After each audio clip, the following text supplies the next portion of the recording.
Hello বন্ধুরা, আজকে আমি এসএলএসটি পিটির ইংলিশের জন্য আর একটা মক টেস্ট নিয়ে এসেছি। তোমরা জানো যে এই মক টেস্টগুলোতে আমি 10টা করে প্রশ্ন রাখি। প্রত্যেকটি প্রশ্নের উত্তর আমি ইন ডিটেলে আলোচনা করি তোমাদের সাথে। তো যারা রেগুলারলি মক টেস্ট দিচ্ছ তোমাদের বলবো মক টেস্টগুলোকে দেওয়ার অভ্যেসটা ছাড়ো না। আর যারা নতুন তাদের বলবো পুরোনো মক টেস্ট যেগুলো আমি নিয়েছি এর আগে 12টা মক টেস্ট আছে এবং আরও একটা মক টেস্ট সিরিজ যেখানে 30টার উপরে মক টেস্ট আছে, প্রতিটি মক টেস্ট তোমরা দেবে। তারপর তোমরা দেখবে নিজেদের ইমপ্রুভমেন্ট কীভাবে হচ্ছে না হচ্ছে। মক টেস্ট দেবে তোমার লাইভে, বিকেল 5টার সময় লাইভ মক টেস্ট হয় 5 PM মক টেস্ট লাইভে দেবে, লাইভ চ্যাটে তোমার উত্তর জানাবে। তারপর তোমরা আমার উত্তরের সাথে মিলিয়ে নিয়ে আমার এক্সপ্লেনেশনগুলো শুনে নিজেদের স্কোর পরীক্ষার পরে মেন কমেন্ট বক্সে জানিয়ে যাবে। দেরি করছি না, আজকের মক টেস্ট আমাদের মক টেস্ট নাম্বার 13। প্রথম প্রশ্ন তোমাদের স্ক্রিনে। ফার্স্ট কোশ্চেন, এরর কারেকশন আছে। Not only Ram wanted to play cricket but also to become a doctor. Not only Ram wanted to play cricket but also to become a doctor. এই সেন্টেন্সে কোন জায়গাতে ভুল আছে? অপশন এতে আছে not only Ram wanted to play cricket but also to become a doctor. Both A and B, নাকি কোনো ভুল নেই? কোথায় ভুল আছে? নট অনলি বাট অলসো দিয়ে আমি এর আগে মক টেস্টে করিয়েছি। Not only but also, not only but also, neither নর, ইদার অর, এদের দিয়ে এরর কারেকশন আমি কিন্তু এর আগে করিয়েছি মক টেস্টগুলোতে। তো সেখান থেকে তোমরা শিখতে পারবে কোথায় ভুল আছে। এই বাক্যে কোথায় ভুল আছে? Not only Ram wanted to play cricket, option এতে ভুল আছে। দেখো অপশন এতে কেন ভুল আছে? দুটো কাজ বলা আছে, যে রাম শুধুমাত্র যে ক্রিকেট খেলতে চেয়েছিল তা নয়, সে ডাক্তার হতেও চেয়েছিল। Not only Ram wanted to play cricket, এই জায়গাতে ভুল আছে। Ram wanted not only to play cricket but also to become a doctor. যে দুটো কাজের মধ্যে আমি লিঙ্ক আপ করছি, দুটো কাজ কি কি? টু প্লে ক্রিকেট আর টু বিকাম আ ডক্টর, এই দুটো কাজের মধ্যে আমি এদের আগে নট অনলি বাট অলসো বসাবো। তো Ram wanted not only to play cricket but also to become a doctor, option এতে ভুল ছিল। Next, my advice fell flat upon them. My advice fell flat upon them, idiom দেওয়া আছে fell flat, to fall flat, to fall flat. এই ইডিয়মটির মানে কি? Two fall flat. ডাব্লিউবিপির একটা এক্সাম এসেছিলো সম্ভবত 2019-এর দিকে, মাই জোক ফেল ফ্ল্যাট, ঠিক আছে? জোকটা মানে একদম মুখ থুবড়ে পড়া।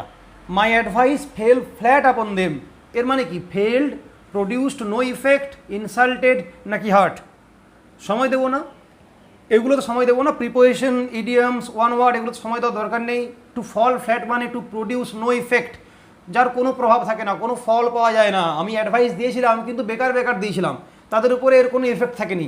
তো my advice produced no effect, clear?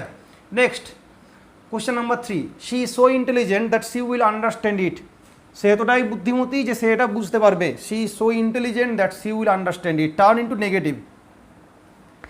এই বাক্যটিকে নাবাচক করতে হবে। She is so intelligent that she will understand it, কী হবে? She is so intelligent not to understand it. She is so intelligent not to, she is too intelligent, she is too intelligent, এটা too হবে। She is too intelligent not to understand it. She is too intelligent to not understand it. She is so intelligent that she can not understand it. কী উত্তর হবে? কি উত্তর হবে? She is so intelligent that she will understand it. So that দিয়ে দেওয়া আছে, তোমাকে নেগেটিভ করতে হবে। অর্থটা এরকম, সে এতটাই বুদ্ধিমান যে সে এটা বুঝতে পারবে, ক্লিয়ার? উত্তর কি হবে? মানে সে এত বুদ্ধিমান যে এটা না বুঝে পারে না। She is too intelligent not to understand it. She is too intelligent not to understand it. আমাদের মনে রাখতে হয় এই জায়গাতে, যদিও আমি এই প্রশ্নটা এর আগে মক টেস্টে অনেকবার করিয়েছি, তবু একটু বলে দিই। সো দ্যাট দিয়ে বাক্যটি যদি নেগেটিভে থাকে, সো দ্যাট দিয়ে বাক্যটি যদি নেগেটিভে থাকে, ধরো আই এম সো টায়ার্ড, এগুলো খাতায় লিখে নেবে। I am so tired that I can not walk, আমি এত ক্লান্ত যে আমি হাঁটতে পারি না। আই ক্যান নট ওয়াক, কী হলো? সো দ্যাট দিয়ে বাক্যটি নেগেটিভে আছে, নট যোগ করা আছে, তখন আমি টু দিয়ে কি করব? হ্যাঁ বাচক করবো। আর কিন্তু আমি নেগেটিভ কোনো ওয়ার্ড ইউজ করবো না। I am too tired, I am too tired to walk. So দ্যাটে যদি নট থাকে, টুতে নট থাকবে না। আর সো দ্যাটে যদি নট না থাকে, যেমন এই বাক্যে she is so intelligent that she will understand it, not নেই, তখন আমি টুতে নট দেবো, নট টু ইউজ করবো। She is too intelligent not to understand it. Clear? Option B is the correct answer. Next question number 4, Jadavpur police station has no jurisdiction dash Gariahat. Jadavpur police station has no jurisdiction dash Gariahat, মানে গড়িয়াহাটের উপরে Jadavpur police স্টেশনের কোনো এখতিয়ার নেই, কোনো jurisdiction নেই। Jadavpur police station has no jurisdiction dash Gariahat on, over, for নাকি টুয়ার্ডস? কি উত্তর হবে? কি উত্তর হবে? Jadavpur police station has no jurisdiction dash Gariahat. Answer হবে অপশন বি, ওভার। অথরিটি থাকলে ওভার হয়, হ্যাজ নো অথরিটি ওভার। ঠিক আছে, authority over, jurisdiction over. Clear? Next 5 নম্বর কোশ্চেন, তোমাদের স্ক্রিনে 5 নম্বর question. He hurt himself change the voice. He hurt himself change the voice. সে নিজেকে হি হার্ট হিমসেলফ, সে নিজেকে হার্ট করলো। He hurt himself, he hurt himself change the voice. He was hurt by himself, himself was hurt by him, himself is hurt by him নাকি he is hurt by himself? He hurt himself change the voice. এই হিমসেলফটা কি reflexive pronoun, তাই না? এই হিমসেলফটা reflexive pronoun.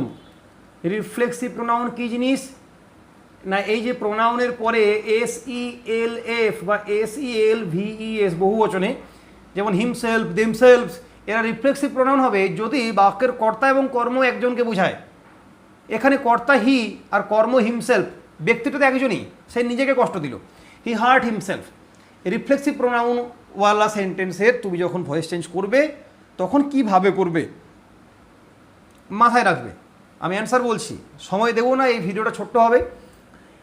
Reflexive pronoun দেওয়া সেন্টেন্সে যখন তুমি ভয়েস চেঞ্জ করবে, ইন দ্যাট কেস কোনোভাবেই আর অবজেক্টকে সাবজেক্টের জায়গায়, সাবজেক্টকে অবজেক্টের জায়গায় নিয়ে যাবে না, কিচ্ছু করতে হবে না। শুধু টেন্সটা লক্ষ্য করো, কোন টেন্সে আছে? হি হার্ট, এটা পাস্ট টেন্স, সিম্পল পাস্ট টেন্সে আছে। সিম্পল পাস্ট টেন্সে, সিম্পল পাস্ট। কারণ যদি সিম্পল প্রেজেন্ট হতো তাহলে হার্টস হতো, একটা এস বসতো, সেটা তো নেই। আমাদের সিম্পল পাস্ট টেন্স আছে, হার্ট, হার্ট, হার্ট, ওই সেকেন্ড যে হার্ট সেটা আছে, সিম্পল পাস্ট টেন্সে আছে। তার ভয়েস চেঞ্জ করবো, কিচ্ছু করতে হবে না, শুধু নর্মালি আমি ইউজ করবো অক্সিলারি ভার্বটা। সিম্পল পাস্ট টেন্সের ভয়েস চেঞ্জ মানে আমাকে ওয়াজ বা ওয়ের নিয়ে আসতে হয়। হি আছে মানে ওয়াজ আসবে। He was hurt by himself, that's it. এই হি এবং হিমসেলফের জায়গা পরিবর্তন করব না, মাথায় থাকবে। তো I hurt myself, I was hurt by myself. Got it? So 5 নম্বরটা উত্তর হবে option A. Next, don't meddle dash my affairs. Don't meddle dash my affairs, কি উত্তর হবে? Don't meddle dash my affairs. Meddle করা মানে নাক গলানো, basically নাক গলানো, এর বেশি কিছুই না। Don't meddle dash my affairs মানে ইন্টারফেয়ার করা, ইন্টারফেয়ার করা। ইন, ইনটু, অন নাকি উইথ? ইন, ইনটু, অন নাকি উইথ? কি উত্তর হবে? আমার ব্যাপারে নাক গলিও না। Don't meddle in my affairs, উত্তর হবে option A, in. Clear? Medal with হয়, কোথায় বসবে দেখো, medal with. Do not medal with his machine, অনর্থক কোনো কিছুকে নিয়ে নাড়াচাড়া করা। ঠিক আছে, একটা মেশিনকে নিয়ে কেউ একজন শুধুই হাঁটতে আরম্ভ করলো, মেশিনটাকে এদিক ওদিক সেদিক থেকে দেখতে আরম্ভ করছে মেশিনটাকে, এটা মেডেল করছে, মেশিনের সাথে সে মেডেল করছে, তখন আমি কিন্তু উইথ বসাবো। অনর্থক নাড়াচাড়া করা, do not medal with his machine. আচ্ছা, আর সেম জিনিস যদি ওই অ্যাফেয়ার বোঝাতে, বিজনেস বোঝাতে, নাক গলানো বোঝাতে ইন্টারফেয়ার করা হয়, তখনও ইন বসাবো। Do not interfere in my affairs বা ইন মাই বিজনেস। ক্লিয়ার? এই দুটোকে মাথায় রাখতে হবে। Next, the police probed deep dash her private life. The police probed deep dash her private life. Probe করা মানে কি? মানে তলিয়ে দেখা, তলিয়ে দেখা। প্রোব করা মানে তলিয়ে দেখা, আসলে এখানে ইনভেস্টিগেট করা। The police probed deep dash her private life, কিন্তু এর বাংলা মানেটা যদি তুমি ভাবো তলিয়ে দেখা, তাহলে উত্তরটা পেয়ে যাবে, তাহলে উত্তরটা পেয়ে যাবে। The police probed deep dash her private life, তলিয়ে দেখবে। The police probed deep into her private life. Option B is the correct answer. Option B is the correct answer, probed deep into her private life. Next, আমাদের one word substitution আছে। One who always doubts, যে সারাক্ষণ সন্দেহ করে, সব সময় সন্দেহ করে, ডাউট করে, তাকে কী বলা হয়? ডাউটফুল, ইনসলভেন্ট, স্কেপটিক নাকি পলিগ্লোট? ডাউটফুল, ইনসলভেন্ট, স্কেপটিক নাকি পলিগ্লোট? কি উত্তর হবে? কোনটা উত্তর হবে? ডাউটফুল, ইনসলভেন্ট, স্কেপটিক নাকি পলিগ্লট? কোনটা উত্তর করবে? সঠিক উত্তর হবে স্কেপটিক। সঠিক উত্তর হবে sceptic. One who always doubts, তার মানে স্কেপটিক, তাকে সন্দেহবাদী, সন্দেহপ্রবণ মন তার, স্কেপটিক। ঠিক আছে? আচ্ছা, পলিগ্লট মানে কি? পলিগ্লট মানে কি দেখো, পলিগ্লট এবং লিঙ্গুইস্ট পরীক্ষা এইভাবে থাকবে, one who knows many languages, বহু ভাষাবিদ, বহু ভাষা বিশারদ, বহু ভাষাবিদ, তাকে বলবো আমি one who knows many languages, সে হচ্ছে লিঙ্গুইস্ট। আর বহু ভাষাভাষী, যে অনেক ভাষায় কথা বলতে পারে, অনেক ভাষাকে সঠিকভাবে জানা এবং সেই ভাষায় কথা বলতে পারার পার্থক্য আছে। যে বহু ভাষার বিশারদ, বহু ভাষাবিদ, তাকে বলবো লিঙ্গুইস্ট। আচ্ছা, one who speaks many languages, তাকে বলবো পলিগ্লট। ক্লিয়ার? মাথায় থাকবে। নেক্সট, এরপরে question number 9, one who has the same name with another, যখন একজনের নাম আর একজনের নামের সাথে এক হয় তাকে কি বলবো? সিউডোনিম, অ্যানোনিমাস, নেমসেক নাকি কন্টেম্পোরারি? সিউডোনিম, অ্যানোনিমাস, নেমসেক নাকি কন্টেম্পোরারি? কি উত্তর হবে? কোনটা উত্তর হবে? সঠিক উত্তর কি হবে? নেমসেক। একই নাম যদি থাকে, একই নাম যদি থাকে তাকে বলা হবে নেমসেক।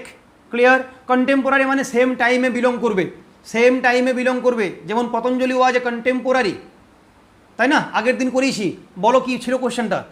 একটা কোশ্চেন ছিল এরকম, দেখি কার মনে আছে। পতঞ্জলি ওয়াজ আ কন্টেম্পোরারি, পতঞ্জলি ওয়াজ এ কন্টেম্পোরারি ড্যাশ পুষ্যমিত্র শুঙ্গ। এখানে কি প্রিপোজিশন বসছিল? কন্টেম্পোরারির পরে কোন প্রিপোজিশন বসাচ্ছিলাম? এটা তোমাদের টাস্ক থাকলো, মেন কমেন্ট বক্সে জানাবে, মেন কমেন্ট বক্সে জানাবে কি বসছিল এখানে। নেক্সট 10 নম্বর question, malaria is dash in certain places. আগের একটা মক টেস্টে করিয়েছি, ইন ডিটেলে। Malaria is dash in certain places, endemic, epidemic, pandemic নাকি none of the above? Endemic, epidemic, pandemic নাকি none of the above? Malaria is dash in certain places, malaria is dash in certain places. কি উত্তর হবে? Malaria is, উত্তর option A, endemic in certain places. তোমাদের এটাও একটা task থাকলো, দেখবো কজন উত্তর দিতে পারো। এন্ডেমিক মানে কি, এপিডেমিক মানে কি, প্যান্ডেমিক মানে কি, কমেন্ট সেকশনে জানাবে। কন্টেম্পোরারির পর কোন প্রিপোজিশন বসছিল এবং এই তিনটের মানে কি, যেগুলো অলরেডি আগে করিয়েছি। যারা পরীক্ষাগুলো রেগুলারলি দিচ্ছ তারা নিশ্চয়ই পারবে। তোমরা কমেন্ট বক্সে জানাবে, লাইভ চ্যাটে নয়, মেন কমেন্ট বক্সে জানাবে। ঠিক আছে? কার কত স্কোর হলো? এই 10টি প্রশ্ন ছিল, সেই স্কোর ডেফিনেটলি জানাও। পরীক্ষা দিয়ে কীরকম লাগলো? এই পরীক্ষাতে স্কোর একটু বেটার আমি এক্সপেক্ট করবো প্রত্যেকের কাছ থেকে, কারণ অনেকগুলো কোয়েশ্চেন আমাদের কমন ছিল। পরীক্ষাটা নিলাম এই কারণে যে তোমরা আগের মক টেস্টগুলো কতটা সিরিয়াসলি দিয়েছো, কতটুকু মনে রাখতে পেরেছো, সেই জন্য বিভিন্ন কোয়েশ্চেন মিলিয়ে মিশিয়ে দিয়েছি, যেগুলো আগে আমি করিয়েছি। ওকে, থ্যাংক ইউ। আর ভিডিওটা বাড়াচ্ছি না, নেক্সট দিন আমরা আবার মক টেস্ট নিয়ে আসবো এবং একটা বিশেষ ইম্পর্ট্যান্ট ক্লাস তোমাদের জন্য নিয়ে আসবো। সেটা হচ্ছে ইদার, নিদার, তারপর either of, neither of, neither নর, ইদার অর, বোথ। ঠিক আছে? বোথ অফ, এই সমস্ত ফ্রেজ এবং ওয়ার্ডে ব্যবহারের উপরে একটা ইন ডিটেল ক্লাস তোমাদের জন্য আনবো with practice set, practice plus class. টোটালটা আমি করাবো, এই কনফিউজিং জায়গাটা তোমাদের পুরো ক্লিয়ার করবো। Either of, both of, neither of, either or, neither নর, এই যাবতীয় কিছু কীভাবে কখন ব্যবহৃত হয় না হয় উইথ এক্সারসাইজ তোমাদের জন্য নিয়ে আসবো। কয়েকদিনের মধ্যেই তোমরা এই ভিডিওটা পেয়ে যাবে। ওকে, থ্যাংক ইউ সো মাচ।